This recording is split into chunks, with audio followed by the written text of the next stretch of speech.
नमस्कार, stock with में आपका स्वागत है। सर आज बात करते हैं ग्रेविटा इंडिया कंपनी के ऊपर। अब इस कंपनी में आज 4% की गिरावट दर्ज की गई। तो क्यों गिरावट दर्ज की? कंपनी के फंडामेंटल किस प्रकार के हैं, कंपनी का टेक्निकल किस प्रकार का है, तो सारा कुछ चर्चा करेंगे। और कंपनी निवेश करने लायक है या नहीं है, तो सारा कुछ वो भी देखेंगे। और हम देखने का प्रयास करते हैं कि कंपनी के फंडामेंटल किस प्रकार के हैं। तो सबसे पहले हम कंपनी की देखते हैं, वेबसाइट पे चलते हैं। और वेबसाइट से पहले हम स्क्रीन की वेबसाइट पे वहां ये देखने का प्रयास करते हैं कि कंपनी करती क्या है। तो कंपनी ये देखिए कि Gravita India limited is one of the largest lead producer in India. The company's business is organised across four specialised vertical lead recycling, aluminium recycling, plastic recycling and turnkey project. अब कुल मिला के आपको समझ में आया कि ये रिसाइकलिंग के बिजनेस में काम करती है, जिसमें कि एल्यूमिनियम रिसाइकलिंग, प्लास्टिक रिसाइकलिंग, और ये जो रिसाइकलिंग के जो प्रोसेस में काम करती है, रिसाइकलिंग जो करती है कंपनी। तो अब उसके आगे भी देखिए कि ये क्या करती है company. Also has expertise in the recycling of used battery. Used battery जो यूज हो जाती है बैटरी, उनकी भी रिसाइकलिंग करती है। Cable scrap, other lead scrap, aluminium scrap, plastic scrap. ठीक है सर, ये तो आपको सब समझ आया कि कंपनी का जो मेन बिजनेस है वो रिसाइकलिंग बिजनेस का है। जो पदार्थ खराब हो जाते हैं उनको दोबारा रिसाइकलिंग करती है। उनमें एल्यूमिनियम का है और आपके प्लास्टिक का है और एल्यूमिनियम रिसाइकल, इनमें ही मेन रूप से कंपनी काम करती है। थोड़ा और देखने का प्रयास करते हैं विस्तृत रूप से। तो ये देखिए आप, अब यहां से आप अगर देखिए तो कंपनी के पांच मतलब क्लासिफाइड वर्टिकल हैं। जो प्रोडक्ट पोर्टफोलियो है वो आपका lead recycling, aluminium recycling, plastic recycling जो अभी हमने बताया, rubber recycling and turnkey solution. अब उसके बाद अगर हम यहाँ देखें तो इसका जो रेवेन्यू आता है वो देखिए लेड से आता है, उसमें 88% है, एल्यूमिनियम से 8% है, प्लास्टिक प्रोडक्ट से 3% है, टर्नकी प्रोजेक्ट से 8% है। उसके बाद अगर देखें हम तो यहाँ आपको ये दिखाने का प्रयास करता हूं कि ये कंपनी कहाँ कहाँ पर इसकी मैन्युफैक्चरिंग यूनिट है। तो वो आप देखने का प्रयास करिए कि राजस्थान में, गुजरात में, आंध्र प्रदेश में, जम्मू कश्मीर में, श्रीलंका में। ये तो आपके, और ये जो सारे दिया हुआ है आपका, तो इनमें आप सारा कुछ ये जानने का प्रयास कर सकते हैं कि कंपनी कहाँ कहाँ पे इसकी मैन्युफैक्चरिंग यूनिट है, कौन कौन से देशों में इसकी मैन्युफैक्चरिंग यूनिट में, श्रीलंका में भी है, घाना में भी है। उसके बाद यहाँ से आपको सारा कुछ ये जानकारी मिल जाएगी कंपनी की मैन्युफैक्चरिंग यूनिट कहाँ कहाँ पे है। अब हम अगर देखते हैं तो ये एक नीचे अगर कंपनी का विजन दिया गया है तो उसको भी अगर देखने का प्रयास करें तो उसको देखते हैं।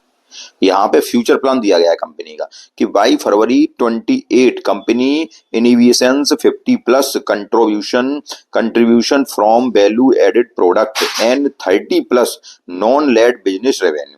The company wants to venture into new recycling verticals in rubber, lithium, steel and paper। मतलब कंपनी जो नई रिसाइकलिंग बनाना चाहती है उसमें रबर भी, लिथियम, स्टील एंड पेपर, इनका भी रिसाइकलिंग अब कंपनी करेगी। Company has planned capex of 600 crore plus by February 2027। और कैपेक्स करने का ही प्लान कर रही है 600 करोड़ प्लस का। कब तक? फरवरी 2027 तक। ठीक है सर, तो कंपनी का फ्यूचर प्लान भी अच्छा है, रिसाइकलिंग बिजनेस में भी है, ये भी अच्छा है। तो कंपनी ओवरऑल ठीक ठाक नजर आ रही है। ठीक है सर, अब हम अगर देखते हैं तो अब इसके फंडामेंटल पर नजर डालें। फंडामेंटल क्या कहते हैं कंपनी, अगर कंपनी के फंडामेंटल पर नजर डालें तो मार्केट कैप कंपनी का है 16,652 करोड़ का।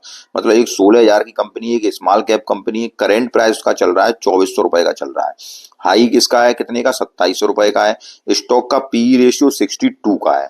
ठीक है सर, पी रेशियो से प्राइस टू अर्निंग रेशियो होता है। इसका मतलब ये होता है कि आपको 1 रुपया कमाने के लिए कंपनी में कितना इन्वेस्ट करना पड़ रहा है। ठीक है सर, उसके बाद बुक वैल्यू अगर देखी जाए तो 134 रुपए की है। इसका मतलब क्या होता है? इसका मतलब ये होता है कि कंपनी अगर यहाँ से बंद हो जाती है तो आपको कंपनी में कितने रुपए प्राप्त होंगे। जैसे आपने एक शेयर खरीदा, अभी कितना खरीदा? 2400 रुपए खरीदा। लेकिन अगर कंपनी यहाँ बंद होती है तो आपको कितने रुपए मिलेंगे? 134 रुपए मिलेंगे। डिविडेंड यील्ड 0.22 की है। ठीक है, थोड़ी बहुत डिविडेंड भी देती है company. Return on capital equity और रिटर्न ऑन इक्विटी ये 20 से ऊपर होने चाहिए। तो ये दोनों 15 से ऊपर होने चाहिए, जो कि ठीक ठाक माने जाते हैं। तो ये दोनों आपके देखो 27.9 है। और रिटर्न ऑन इक्विटी, आपको इक्विटी पर रिटर्न कितना मिल रहा है? 33.7 का मिल रहा है। फेस वैल्यू अगर देखी जाए तो 2 रुपए की फेस वैल्यू का स्टॉक है। पीई रेशियो देखा जाए तो 0.85 है। अगर पीई रेशियो 1 से कम होता है तो कंपनी को अंडर वैल्यूड मान सकते हैं। इंडस्ट्री पी 40.9 का है।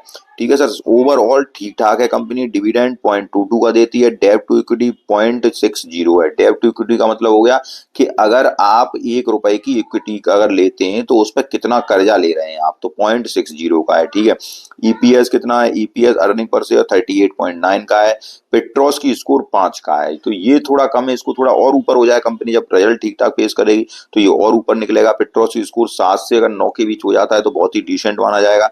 फ्री कैश फ्लो कंपनी के पास नहीं है, लेकिन प्लेज परसेंटेज कुछ भी नहीं है। शेयर को प्लेज नहीं होना चाहिए, ये अच्छी बात है। उसके बाद प्रमोटर की होल्डिंग 63% है, ये भी अच्छी बात है। अब हमने ये इसके फंडामेंटल देखे जो कि सारे कुछ ठीक ठाक नजर आए, हमें कोई दिक्कत नजर नहीं आई फंडामेंटल में। अब हम इसके रिजल्ट पे चलते हैं कि रिजल्ट किस प्रकार का आया, आज इसमें गिरावट हुई वो देखते हैं। अगर रिजल्ट पे हम आए तो ये देखिए, सेल्स पहले जो सितंबर 2021 में 546 करोड़ की थी, अब वो सेल्स 9 से 27 करोड़ की हो गई। लेकिन पिछले क्वार्टर में कितनी थी, 9 से 8 थी, यहाँ पे 9 से 27 है। लेकिन एक्सपेक्टेशन थोड़ी ज्यादा थी, लगभग 9 से 50 या 9 से 60 करोड़ की जो एक्सपेक्टेशन थी, लगभग 9 से 60 की, तो वो थोड़ा कम रह गया है। तो यहाँ इस वजह से थोड़ी गिरावट हुई है कंपनी में, और कोई बात नहीं, कोई दिक्कत की बात नहीं है। देखो क्वार्टरली 9 से 8 करोड़ से 9 से 27 करोड़ हुई, उससे पहले 863 करोड़ से 9 से 8 लगातार बढ़ती जा रही है। 758, 863, 836, 758 लगातार बढ़ रही है सेल, कोई दिक्कत नहीं है इससे। अगर एक्सपेंस देखा जाए तो एक्सपेंस भी उसी अनुपात में। अब ऑपरेटिंग प्रॉफिट मार्जिन पे अगर बात करें तो मार्जिन 7% का है। ये थोड़ा गड़बड़ लग रहा है कि मार्जिन थोड़ा सा घटा है। पहले 10% का मार्जिन था पिछले क्वार्टर में, अब 7% का रह गया है। ये थोड़ा गलत बात है कि मार्जिन थोड़ा घट रहा है, क्योंकि मार्जिन क्या होता है कि आप कितने परसेंट मार्जिन पे काम कर रहे हैं। तो कोई बात नहीं। उसके बाद नीचे देखते हैं कि नेट प्रॉफिट, यहाँ देखिए नेट प्रॉफिट पहले 61 करोड़, 69 करोड़, 68 करोड़, 72 करोड़, और जो 2021 में 39 करोड़ का प्रॉफिट था, अब वो लगभग कितना आ गया, दूना हो गया। तो अगर 3 साल में प्रॉफिट दूना हो रहा है तो ठीक है, अच्छी बात है, कंपनी 3 साल में दूना प्रॉफिट कर रही है। ईपीएस देखा जाए तो ईपीएस 5.35 से अब 10.43 हो गया है। अब यहाँ पे साल दर साल भी अगर देखा जाए तो साल दर साल का अगर हम देखें रिजल्ट, तो पहले इसका साल दर साल में भी ठीक ठाक नजर आ रहा है। 400 लगभग 2021 से देखते हैं तो 1400 करोड़ से अब 3400 करोड़ पहुंच गया है। उसके बाद एक्सपेंस देखा जाए तो एक्सपेंस भी, प्रॉफिट मार्जिन देखते हैं तो प्रॉफिट मार्जिन अब 9% के मार्जिन पे साल दर साल में काम कर रही है। तो मार्जिन थोड़ा कम लेके चल रही है, 9% का मार्जिन है। अगर ये थोड़ा सा और बढ़े तो, लेकिन एक बात है कि मार्जिन लगातार बढ़ रहा है। ये देखिए 4% था, अब वो लगभग 9% हो गया है। ठीक है सर। अब यहाँ पे प्रॉफिट, नेट प्रॉफिट यहाँ पे भी अगर देख रहे हैं तो हम, तो नेट प्रॉफिट लगातार साल दर साल भी नेट प्रॉफिट कंपनी का बढ़ ही रहा है, कोई दिक्कत की बात नहीं है। पहले जो नेट प्रॉफिट 37 करोड़ का हुआ करता था, अब वो साल दर साल 271 करोड़ पे आ गया है नेट प्रॉफिट। तो नेट प्रॉफिट भी कंपनी का लगातार बढ़ रहा है, कोई दिक्कत नजर नहीं आ रही अभी तक के फंडामेंटल में। कंपाउंडेड सेल्स ग्रोथ की बात करें 3 साल में 31%, प्रॉफिट ग्रोथ देखें तो 3 साल में 61%, और स्टॉक का सीएजीआर देखें तो 1 साल में 142% का सीएजीआर दिया है। Return on equity last year 34% की है। सारा कुछ कंपनी में ठीक ठाक है। आप इसमें फंडामेंटल के सामने निवेशित रह सकते हैं अगर आपके पास है पहले से। तो अगर लेने का विचार कर रहे हैं तो अभी हम चलते हैं चार्ट पे, वहां हम देखेंगे किस प्रकार का ये चार्ट है, क्या कहता है। बैलेंस शीट अगर देखें तो कर्जा कंपनी के पास 559 करोड़ रुपए का है, रिजर्व 913 करोड़ रुपए के हैं, इक्विटी कैपिटल 14 करोड़ का है, और टोटल लायबिलिटी लगभग 1800 करोड़ की है, जिसमें कि फिक्स्ड जो है उसके पास 373 करोड़ के हैं। कार्य जो प्रोसेस में चल रहा है 32 करोड़ रुपए का है। इन्वेस्टमेंट कर रखा है कंपनी ने, अदर एसेट्स भी कंपनी के पास है। ये तो इसके आपके बैलेंस शीट हुई। अब हम देखते हैं इसके रेशियो, और देखें तो रेशियो ये देखिए, जो मैं रेशियो आपको, अगर मेरे लगातार व्यूअर है तो आपको मैं लगातार बताता रहता हूं कि debtor days, inventory days, days payable, cash conversion cycle, ये हमें देखना बहुत जरूरी होता है। क्योंकि इनसे क्या होता है कि इनसे ये पता चलता है कि कंपनी का कामकाज कैसा चल रहा है। अगर ये सारा कुछ 90 दिनों के अंदर होता है या 90 से कम होता है तो बहुत अच्छी बात होती है, क्योंकि कंपनी का जो रिजल्ट है वो 3 महीने के बाद निकलता है। ठीक है सर। तो 3 महीने में सारा कुछ पता चल जाता है कि देनदारों से कंपनी, जिनसे खरीदार थे उनसे कंपनी पैसा सही टाइम पे ले पाई या नहीं ले पाई। उसने अपना कैश को उसने कैश कन्वर्जन साइकिल जो है, उसने अपना जो इन्वेंट्री जो बनाई है, मान लो कंपनी रिसाइकलिंग प्रोसेस में काम करती है, तो जो काम कर रही है उसको उसने सेल्स में परिवर्तित कर पा रही है या नहीं कर पा रही है। सेल्स में परिवर्तित कर रही है तो पैसे आपको इकट्ठा कर पा रही है या नहीं कर पा रही है। तो सारा कुछ ये आपके इन दिनों से पता चल जाता है, जो कि 90 डेज के अंदर होने चाहिए। तो ये कंपनी के ठीक ठाक नजर आ रहे हैं।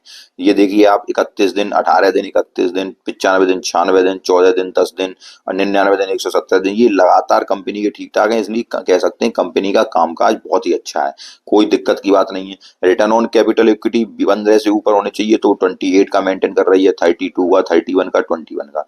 ठीक है सर, ओवरऑल सारा कुछ ठीक है। शेयर होल्डर पैटर्न भी अगर देखते हैं तो प्रमोटर के पास 63% का माल है।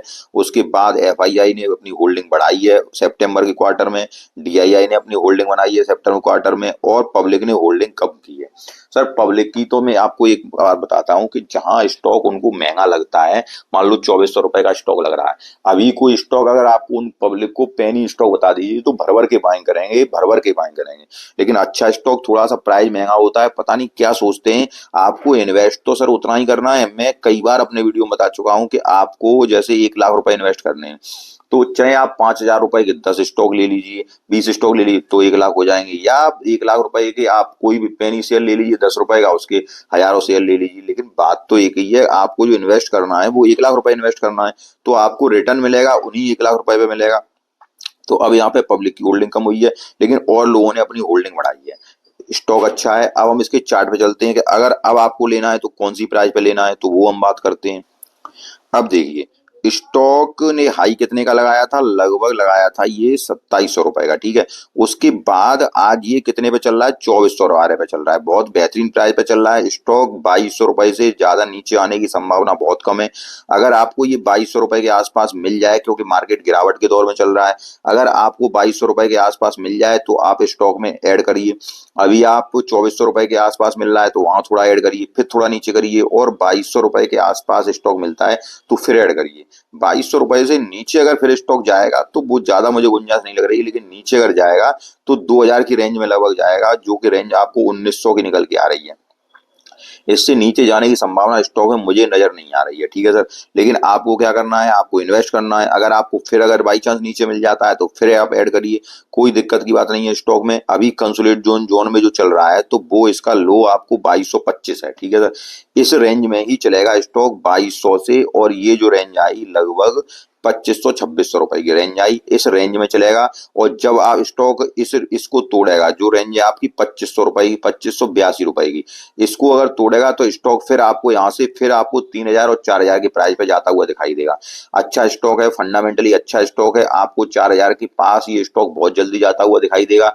इसमें कोई दो राय नहीं है, बेहतरीन फंडामेंटल है स्टॉक का, काम अच्छा कर रहा है, कंपनी रिसाइकलिंग प्रोसेस में काम कर रही है, अच्छा काम है कंपनी का। इसमें स्टॉक अगर आपके पास है तो आप बने रहिए, गिरावट से डरिए नहीं, रिजल्ट अच्छे आए। अगर नहीं है, अगर लेने का मन बना रहे हैं, तो 2200 से लेकर 2400 रुपए तक कंपनी को लेते रहिए, कोई दिक्कत नहीं है कंपनी में, और बेहतरीन फंडामेंटल है और सारा कुछ बेहतरीन है। तो वीडियो अगर मैं आपको सही से समझा पाया हूं तो वीडियो को लाइक कीजिए, चैनल को सब्सक्राइब कीजिए। धन्यवाद।